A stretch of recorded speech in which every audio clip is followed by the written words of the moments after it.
Allez, messieurs. Boker Tov, Chodesh Tov Mevorach.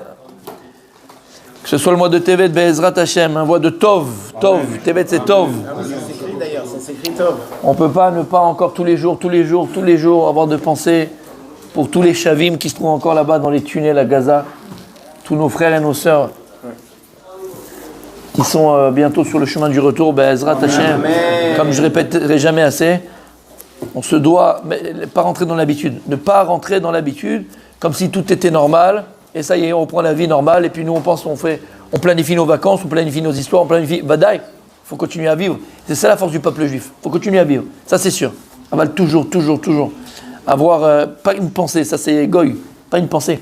C'est avoir dans son cœur, mamash, c'est ressentir profondément dans notre cœur la détresse des familles dont leurs proches sont encore malheureusement emprisonnés là-bas, et des familles qui perdent leurs enfants au front. On a voilà le cousin de Dov, notre ami Dov et la famille. Je vais mettre une grande pensée pour eux et pour le papa et la maman qui a perdu leur enfant, de Ranana. C'est un monde des mondes entiers qui s'écroulent. Et qu'Hachem il ait pitié de nous, Béhémet, qu'Hachem il ait pitié de nous, qui protège nos soldats, chaque part. Amechil Mitzadek Gaver, quand on le dit tous les matins. Moshe, Avraham, Baron. Et vraiment là, il prépare les pas de l'homme, voilà, qui prépare les pas de nos soldats. Chaque endroit où ils se trouvent, qu'ils soient protégés par Hachem, Bemet, Hachem, Irodo, Beatzmo. Et que Dieu fasse la guerre pour nous, qu'on entend mes sorot tovot, que des bonnes nouvelles. Et comme j'ai dit, ça nous responsabilise tout ça. D'accord ? Ils se battent pour nous, ils se battent pour qu'on puisse venir étudier, pas seulement prendre un petit déjeuner et boire de la menthe, mais qu'on puisse venir étudier, qu'on puisse éduquer nos enfants dans la Torah, dans les valeurs de la Torah. Ils se battent tout simplement pour nous et surtout pour Dieu, pour l'âme Israël, pour la Eretz Israël. Allez, on continue, messieurs. Que les limoud soient pour la protection de tous nos soldats. Be'ezrat Hashem, ils sont beaux. Amen. On a expliqué, nous dit le Bnei Issachar. Donc on a expliqué hier que Nerot Hanouka, hier, avant-hier, on est toujours dans ce inyan-là, dans ce sujet-là, que les Nerot de Hanouka, la lumière de Hanouka, représente surtout, et pas assez une représentation, c'est la forme, d'accord, spirituelle du Or HaGanuz, de la lumière originelle de la création du monde. Et il continue comme ça, le Rav, et il dit comme ça, le Bnei Issachar. Alors il dit comme ça.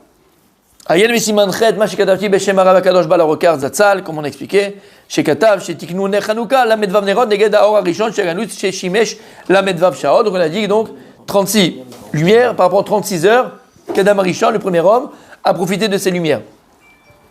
Cette lumière originelle. Vine, ken matzati gam ken, biktiva talmidim shel HaKadosh Morenu Harav Pinchas Zatzal. Il dit comme ça.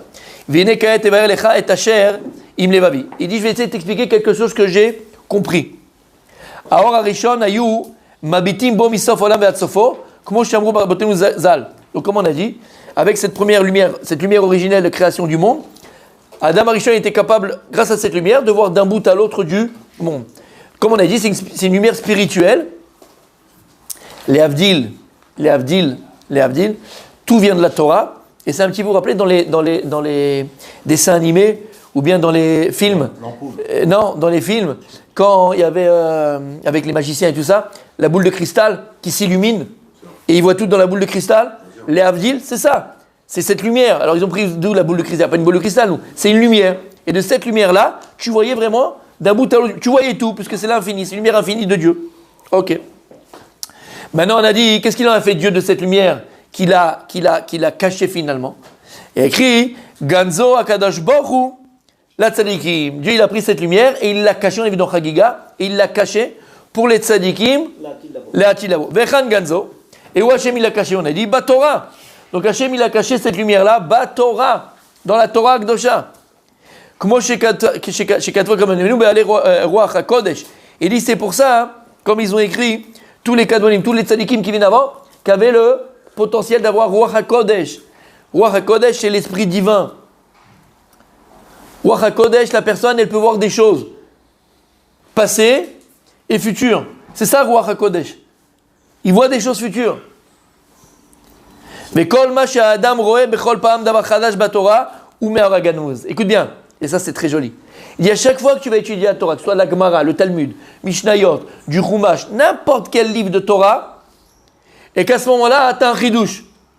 Tu trouves quelque chose de nouveau, qui est vrai, mais quelque chose de nouveau. Tu trouves un chidouche dans un pasouk, un chidouche.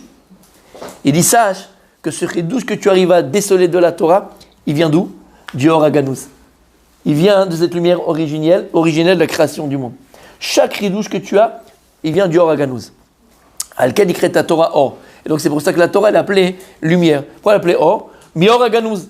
Parce qu'elle est cachée en elle, cette lumière originelle. Et quand tu vas étudier ta chidouche, dans un Tosfot, n'importe où, sache que ça vient du Or Haganuz. C'est ça le chidouche. Ça dit qu'ils ont ce or. Bevadaï. Toi tu peux l'avoir. Or Zaro à la Sadi. Bevadaï, mais toi tu peux l'avoir. T'as un tzaddik. Valken chacham bechokmat Torah adif minavi. Il dit, c'est pour ça que les chacham lui disent que Talmid chacham, dans la Torah, il est préférable qu'un prophète. Lama, plus grand qu'un prophète. Tu vois, un prophète, c'est un prophète, tu imagines ce qu'il voit des choses. Non, chacham, qui a liédé à Torah, idgalelo or haganuz bechol pa'am. Il dit, quand il étudie la Torah, par l'intermédiaire de la Torah, à lui se dévoile à chaque fois cette lumière originelle. Masheen Ken, ce qui n'est pas vrai avec le prophète. Le prophète, il fait rien pour soi. C'est qu'Akadosh Baruch Hu, il décide de lui donner une prophétie, mais entre guillemets, il est passif.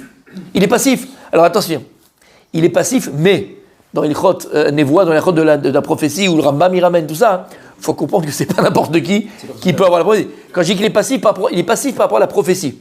Il est passif, il reçoit une image, il reçoit une information. Donc, mais par rapport à la possibilité de recevoir cette information, Vadaï qu'il a fait du travail derrière, il est Kadosh, il est Taor, il est Midot Tovot, chez Mavira al Midotav. Il faut vraiment qu'il ait le top des traits de caractère et des qualités pour pouvoir profiter. Oui, je sais ce que tu vas dire. Non, Moshe Rabbeinu et Yaakov. Oui. Ils avaient quoi, le Or Haganuz ou ils étaient prophètes? Ils étaient les deux. Ils étaient les deux, mon sadique. Ils étaient les deux. Ils ont non seulement un digne de Navi, mais surtout, c'est Organouz. Et ce qu'il te dit, il dit le Navi, le prophète, il est passif. Et donc à chaque fois, Kadosh Baruch Hu va lui dévoiler. Quand Hachem il a dit de lui dévoiler, il peut pas, hein, comment dire, il peut pas. C'est pas lui qui peut actionner. Voilà, elle actionne pas cette chose-là, exactement. Par contre, même si ce que je dis, c'est pas très vrai, mais bon, l'homme est chané, d'accord, mais à peu près vrai. C'est pas grave, d'accord. Ce que je dis, c'est à peu près vrai. Oui, parce que, bon, je le dis, c'est pas grave. D'accord. Pourquoi je dis que c'est à peu près vrai ce que je dis? Parce qu'il est quand même passif. C'est-à-dire qu'encore une fois, je l'explique. C'est le besoin d'Hachem. C'est Hachem suivant un besoin qui. Oui et non. Oui et non. Mais on voit, par exemple, au temps de Shaoul, il était aussi Navi. Shaoul, c'était aussi un prophète. Ouais. Et à son époque, il y avait plein de Nevim.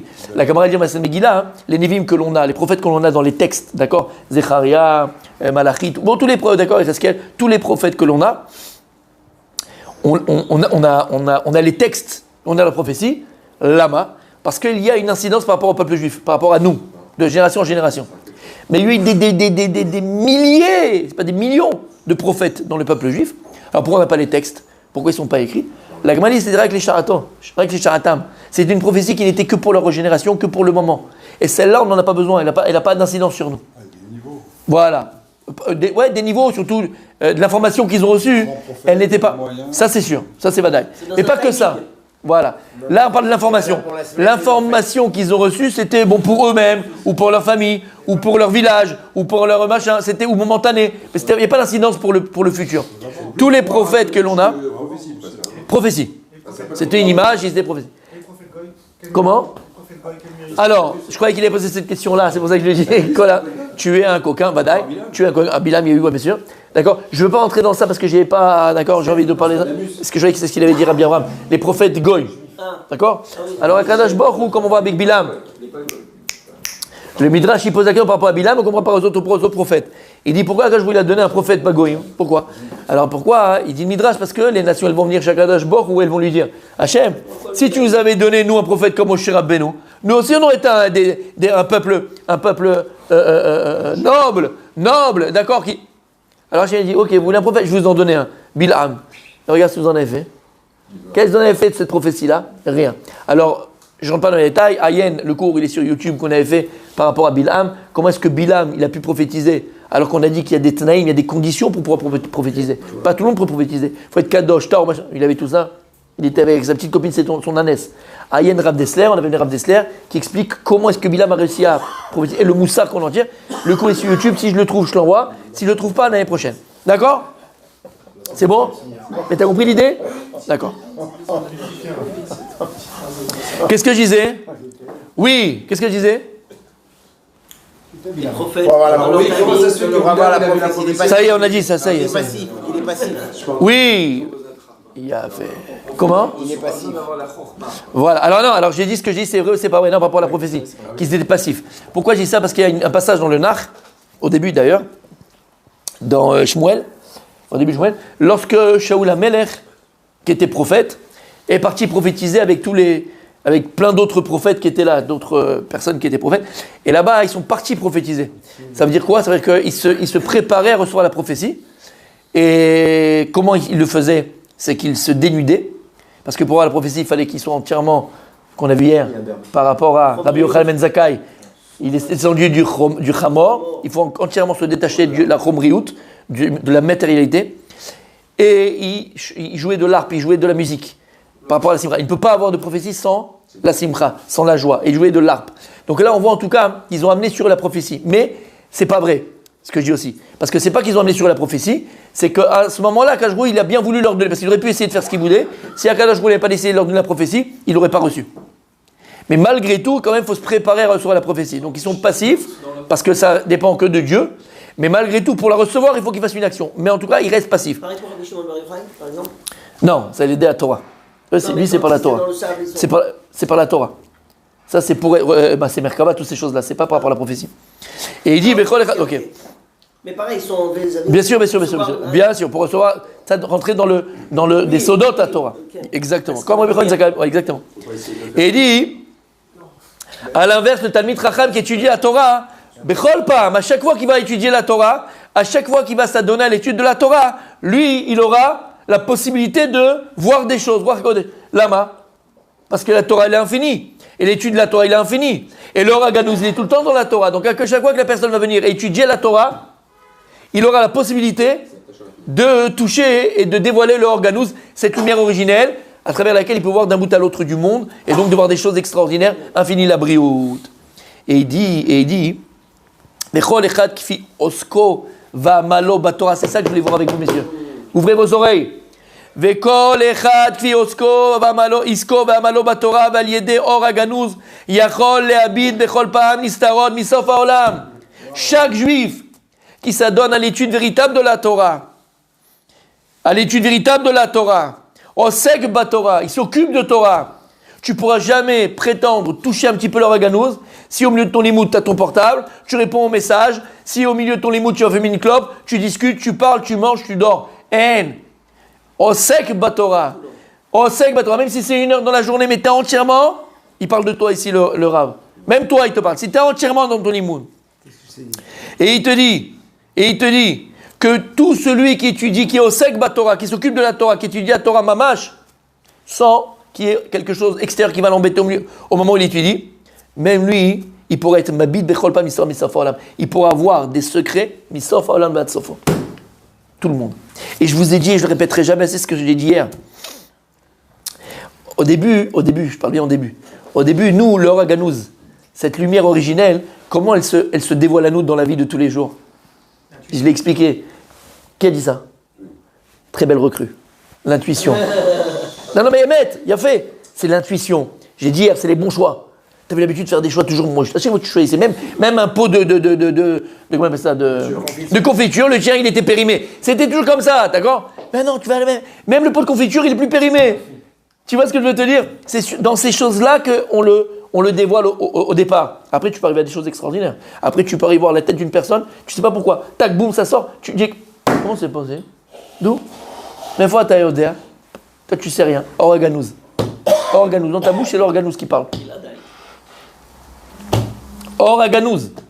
Donc, c'est vrai pour chacun d'entre nous, si tu t'adonnes vraiment à l'étude de la Torah, Osek Batora. L'homme combien de temps? Osek Batora, toi aussi, tu pourras aussi être ma bite. tu pourras regarder, contempler ce organouz et voir Misof Olam Vatsofo. Il faut être bien détaché.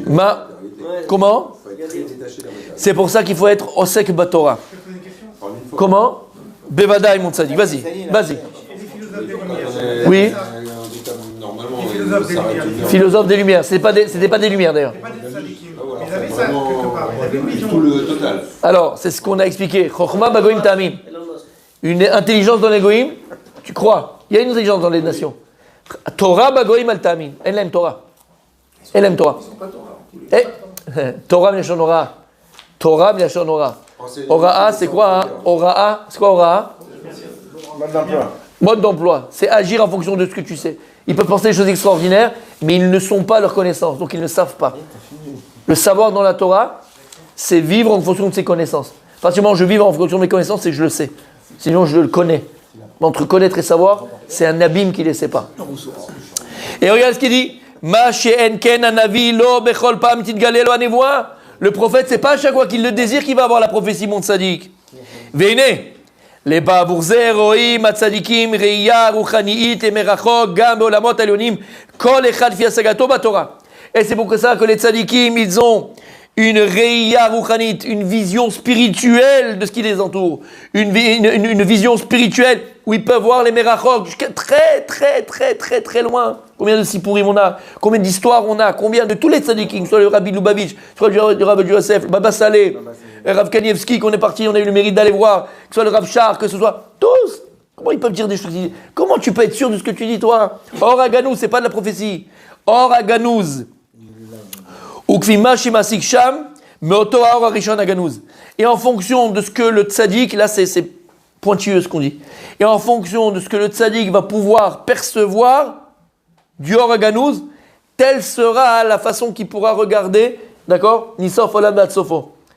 Et en fonction même de ce qu'il étudie, et même en fonction du traité qu'il étudie, même en fonction du sujet qu'il étudie. Le sujet, le traité du Talmud, la Mishnah, l'intensité de la lumière, et le sujet aussi. Le sujet que tu étudies contient en lui une lumière divine qui lui est propre. C'est un peu contradictoire, a priori, tu me dis maintenant comment c'est possible. Une lumière, c'est pas possible, puisque c'est infini. Donc c'est pas un sujet qui lui est propre. S'il lui est propre, ça le définit, c'est pas fini. C'est pas infini. Mais non, en vérité, non, on avait expliqué plus d'une fois. La lumière, elle est infinie. Maintenant, si je te mets devant n'importe quelle lumière, je te mets un filtre rouge, la lumière, elle sera infiniment rouge. Si je te mets un filtre bleu, la lumière, elle sera infiniment bleue. C'est volante. Donc en vérité, en fonction du sujet que tu vas étudier, tu auras cette lumière, mais elle va prendre une couleur différente, une forme différente, mais elle est toujours infinie. Vous comprenez ce que je suis en train de dire? Super magnifique. Veine, et regardez le rapport avec Hanouka. Veine, Ayevanim Arshaim, les Grecs, au temps de Hanouka, Ratsu levatel la Torah or asherba nigna zawa rishon. En enlevant la Torah du peuple juif, en voulant annuler la Torah du Ham Israël, ils voulaient en faire éteindre Kaviachol, le Or Aganouz, cette lumière qui existe dans la Torah. Et que le Ham Israël, le juif, n'ait plus de lien avec cette lumière qui est dans la Torah. Ine baet a Yeshua le yodim aita ora banes. Maintenant, le Nes, il a été à travers quoi? C'est quoi le Nes de Hanouka? C'est le Ner, c'est la lumière, c'est le Or. C'est pas autre chose. Lama, il dit, le Bnei Issachar, le Nes de Hanouka, c'est le Nes de la lumière. Le'arot itgabrut or ha-Torah asher ha'or ha'ishon ganuz ba. Pour te montrer la itgabrut, Comment? Plus que ça. La victoire, exactement, je préfère la victoire. La victoire de la lumière de la Torah, la lumière originelle de la Torah, l'Or Aganouz, sur le Chosher, sur l'obscurité de la Grèce. Et c'est pour ça qu'on va allumer en tout 36 lumières pendant Hanouka, qui correspondent au Or Aganouz, aux 36 heures où Adam Arishon a reçu cette. Et en fait, c'est quoi aussi? C'est les 36 traités du Talmud, qui est la Torah Shebé'al Peh, ou la Torah Taganouz. Le Or Aganouz, il est dans la Torah Shebé'al Peh. Et pour terminer, si vous me permettez, c'est la petite cerise sur le gâteau. Vous êtes avec moi? Écoutez bien. Donc on a expliqué le Or Aganouz, cette lumière qui est dans la Torah, Anachon magnifique. Écoutez bien. On a ramené cette Gemara peut-être 450 milliards de fois, donc le Gardas s'en rappelle. Mais, regardez ce que rajoute le Rav. La Gemara dans Masechet Ktuvot, Kuf Yud Aleph. Et d'ailleurs là-bas, celui qui va aller voir, c'est magnifique parce qu'on parle aussi beaucoup d'Eretz Israël et de la grandeur d'Eretz Israël, la beauté d'Eretz Israël. Allez voir là-bas, vous allez voir. Mais la Gemara là-bas, elle dit quoi? Kol Aosek Batora. La Gemara là-bas, elle pose la question, elle dit, il y a un verset. Il y a un verset dans Yeshaya qui parle de la fin des temps et qui parle de Triat Hametim. Il y a écrit là-bas Kital Orot Alecha. Kital Orot Alecha. Tal Orot, la rosée de ta lumière. Kital Orot, la rosée de ta lumière. Talecha, c'est ta. Et la Gemara dit quoi? La Gemara dit comment va se passer Triat Hametim? Kital Orot Alecha. Kol mi sheishtamesh be'or Torah, or Torah mechayu. Kol mi shelo ishtamesh be'or Torah, en or Torah mechayu. La Gemara dit tout celui qui a utilisé la lumière de la Torah. Mais maintenant, quand tu vas faire la Gemara, que tu vas tout seul à la maison tranquille, tu vas me qu'est-ce qu'elle dit la Gemara? Or Torah, il y a une lumière dans la Torah. C'est quoi le Or Torah qu'on parle là-bas? Le Raganouz. Tout celui qui a utilisé la lumière de la Torah. Alors, quand Mashiach viendra, et il y aura la résurrection des morts, Or Torah Mechayeu. Cette lumière de la Torah qu'il a lui-même étudiée, elle le réveillera. Mais tout celui qui n'a pas étudié, qui n'a pas utilisé la lumière de la Torah, alors, il ne pourra pas le réveiller. Et d'ailleurs, encore une fois, je fais le rapprochement, c'est exactement ça avec la Belle au bois dormant. D'accord? C'est exactement ça avec le baiser du prince à la princesse. Là, ça sera l'inverse. Ça sera la princesse qui viendra embrasser le prince. C'est qui? C'est la Torah. Ça sera un baiser de la Torah. La Torah, elle viendra, elle embrassera la bouche de celui qui l'a étudié. Parce que... Exactement. Exactement. La même manière. Messieurs, s'il vous plaît, attention. Là, c'est respect. Messieurs, d'ailleurs, dans le jargon de la Kabbalah, exactement, quand on étudie la Torah, on appelle ça au niveau de la vous savez qu'il y a plusieurs moyens d'attachement à Dieu. D'accord? D'attachement à Dieu, et à Dieu, c'est à travers la Torah, puisque Dieu, il n'a pas de corps. Mais il nous a donné la Torah. Et on a ce qu'on appelle Zivug, Nishuk, Ribuk. Et ces trois niveaux qui sont entre un homme et une femme, qu'on comprend l'amour entre un homme et une femme, et en fait, c'est trois niveaux aussi d'attachement avec la Torah. Et un des attachements avec la Torah, c'est quoi? C'est Nishuk. Il explique pourquoi c'est Nishuk. Kshata medaber divrei Torah. Quand tu prononces des livrets Torah, qu'est-ce qui se passe à ce moment-là? C'est que ma bouche, dans ma bouche, j'utilise ce que Dieu m'a donné qui s'appelle Sfataim, qui s'appelle la bouche. Et en fait, les mots, comprenez ce que je veux dire? Les mots que je prononce, ben, ils embrassent ma bouche. Ils sont sur ma bouche. Donc ils embrassent ma bouche. Vous comprenez? Comment? Exactement. Mais c'est ça. C'est Nishuk. Exactement. Mais c'est un Nishuk. Mais pourquoi on appelle ça Nishuk? C'est ça que je vais expliquer. Pourquoi c'est Nishuk? Parce qu'en fait, quand je parle et je prononce des mots, en fait, les mots embrassent mes lèvres. Sinon, je ne pourrais pas parler. Et donc, c'est ça Nishuk. T'as entendu? Mais ma bouche, les mots embrassent mes lèvres. Et c'est ça Nishuk. Donc, il y a écrit tout celui qui a utilisé quand Théosek Batora, donc qui a utilisé la lumière de la Torah, donc il a étudié la Torah. Et qui a utilisé la lumière de la Torah. Or Torah Mechayou. Tal Orot Alecha. Tal, c'est la rosée. Et on dit que c'est quoi Tal? C'est la rosée spirituelle. C'est une rosée spirituelle qui sera la lumière en vérité de la Torah que tu as étudiée, comme le prince et la princesse. Cette princesse qui est ta femme, qui est la Torah, qui t'embrassera, qui te rembrassera les lèvres pour te réveiller. Voyez ce qu'il dit ici. Kol, c'est la Gemara. Kol haosek baTorah, tal Torah mechayeu. Comme on a dit, tout celui qui a étudié la Torah, le hors de tal Torah, la rosée de la Torah, c'est le hors de la Torah, le réveillera. Aïnou, Yayor, Anemar b'maaseh bereshit. Aïnou, Hashem anerbad. Alors vous savez que le nom de Dieu, qui est Yud, Ke, Vav, Ke, tu peux l'écrire le milouï du nom de Dieu. Quand tu écris Yud, Ke, Vav, Ke, tu peux l'écrire de 4 manières différentes. C'est-à-dire quoi? Le milouï, le remplissage. Je vais écrire Yud avec des Yudim. C'est-à-dire que Yud, Ke, Vav, Ke avec Yud. C'est-à-dire Yud, ça fait Yud, Vav, Dalet. C'est bon? Ok? Après, Yud, Ke. Donc il y a un He. He, je fais He, Yud. Je mets des Yud. Vav, bon, c'est Vav, Vav. Et je mets un Yud au milieu. Je peux mettre un Yud.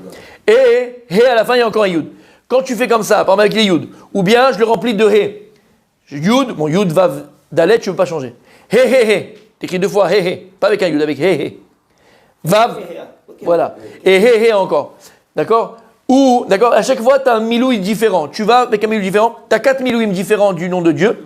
Et c'est les noms qu'on connaît et qui correspondent à quoi? 4 noms de Dieu, qui sont Ab, 72. Parce que quand tu prends la valeur numérique de ces milouïm, de ces remplissages du nom de Dieu, tu as une valeur numérique différente.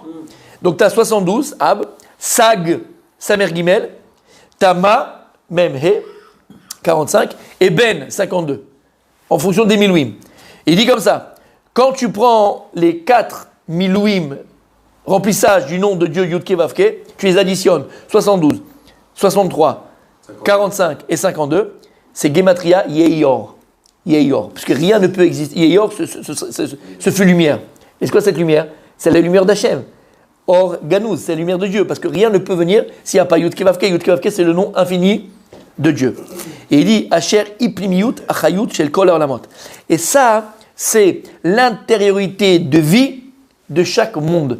Rien ne peut exister dans tous les Olamot s'il ne connaît pas en son sein Yud Kevavke, Yud Kevavke, Yud Kevavke. C'est le tétragramme. Ce qu'on appelle tétragramme, c'est le nom de Yud Kevavke. Alken. Je comprends pourquoi cette lumière-là, Yeyor, qui représente le nom de Dieu dans tous ses milouïs, dans tous ses remplissages, Adam Rishon était capable de voir d'un bout à l'autre du monde. Parce que dans quoi il voyait? Dans Yud Kevavke. C'est quoi Yud Kevavke? C'est là l'infini. Vine, il dit. Arba milouï manal em talotiot. Quand tu prends les 4 façons de remplissage du nom Yud Kevavke, comme je vous expliquais, soit avec Yud, soit avec Kevavke, d'accord? Tu as en tout 39 lettres du nom de Dieu, avec les 4 remplissages, tu as 39 lettres. C'est quoi 39? Tal, la rosée, tête, tav, c'est 9, la mètre, c'est combien? 30. Ça fait combien? 39. Tal, orot, talecha. Vine, nignaz batora, Torah Tashem temima meshivat nafesh. Tal Torah mechayou. C'est ça que la Gemara dit. Que le tal de la Torah, la rosée de la Torah, elle va réveiller la personne qui était endormie après sa mort. C'est quoi tal? C'est en vérité le milouï, les milouïm. C'est le remplissage des noms de Dieu, des 4 façons de remplir le nom du Yud Kevavke, qui a finalement 39 lettres, qui représentent 39 tal. Ve'osekba. Mais shivat lo nafsho al yede atal techaye asherba. C'est ce qu'il y a écrit dans le verset. Torah Tashem, temima. La Torah de Dieu, elle est temima, tam. Elle est complète. Mais shivat nafesh. C'est comme elle ramène le nefesh. Elle ramène la vie.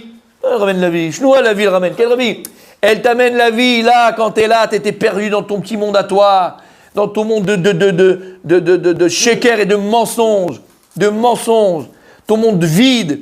Ton monde zéro, ton monde de nullité. Elle te ramène la vie ici. Elle te remet des vrais principes, une vraie échelle de valeur. Elle t'amène à faire des bons choix. Mais pas seulement. Elle t'amène la vie dans ce monde-là, mais surtout, mais Shivat Nafesh, elle te rendra la vie après 120 ans, Betriat Amiti, le jour de la résurrection des morts. Kita l'orot talecha. Voilà, messieurs, c'est quoi la Torah Kedosha? Voilà, c'est quoi la Torah Kedosha? Tu comprends maintenant pourquoi il y a des gens qui sont brûlés de la Torah, entre guillemets. Ils sont fous de la Torah. Tu comprends pourquoi il y a des gens qui ne peuvent pas s'arrêter une seconde d'étudier la Torah? Tu comprends le Kanevski, tu comprends le Razonich qui allait jusqu'à l'épuisement pour étudier la Torah? Parce qu'ils étaient attachés au Raganouz. Ils le voyaient tous les jours sur Torah Mechayeu. Or Torah Mechayeu. Or Torah Mechayeu. Tu dois étudier la Torah et se sentir de ton vivant. Pas attendre après 120 ans. De ton vivant. Que la Torah que tu étudies, elle te donne la vie. Elle te donne encore de l'énergie. Et encore plus d'énergie. Et encore plus de vie. Je vous ai dit, quand j'ai eu le mérite, Béhémet, un petit peu, de pouvoir être Meshamesh, le Rav Yitzhak Ezra, quand j'étais à Mir, Béhémet. Et je raconte cette histoire, mais je la raconte juste en 3 secondes et demie. Et une fois, j'ai eu le mérite, maman, j'étais son chauffeur. Je vais raconter. Une journée, je l'ai pris pour faire tout ce qu'il a fait. Ouais, je l'ai proposé, j'avais la voiture. Bref, mais du matin au soir, il m'a fallu peut-être 1 mois et demi, 2 mois pour me remettre de la journée. Et il avait déjà 70 ans ou 72 ans, je ne sais plus. D'accord? Et moi, j'étais tout jeune. J'avais toute ma force. J'étais mort à la fin de la journée. Mort, lessivé. Je voulais une chose, c'est que ça s'arrête. Mais il ne s'arrête pas, les gars. Mais il ne s'arrête pas. Là-bas, les 3 britotes, 2 britotes, là-bas, on revient, on repart. Le chiour de là-bas. En un jour, il te fait ce que tu ne peux pas faire en 12 ans, toi. En 12 ans, tu ne l'as pas fait. Et là, tu comprends c'est quoi la relativité d'Einstein? En un jour, il te fait ce que toi, tu n'as pas pu faire en 10 ans. Tu comprends? Or, Torah Mechayeu. Mais tu comprends? Et je me dis, d'où il a cette énergie? C'est pas possible. Regardez, à un moment donné, il va craquer. Mais non, tous les jours, pareil. Voilà, tu comprends, c'est où? Or, Torah Mechayeu. De ton vivant, la Torah, elle te donne cette énergie. La Torah, elle te donne la vie. Elle te donne cet élan. Et on le voit d'ailleurs. On a tous vu quelqu'un qui était complètement à l'ouest. Je parle de nous-mêmes, dans la glace. Et puis, bon, Hachem, tu as rentré un peu de Torah en toi. Ton visage, c'est pas le même. Ton visage, il a changé. Ton regard, il n'est pas le même. Tu avais un regard d'abruti, maintenant tu as un regard intelligent, c'est marrant. Or, Torah Mechayeu.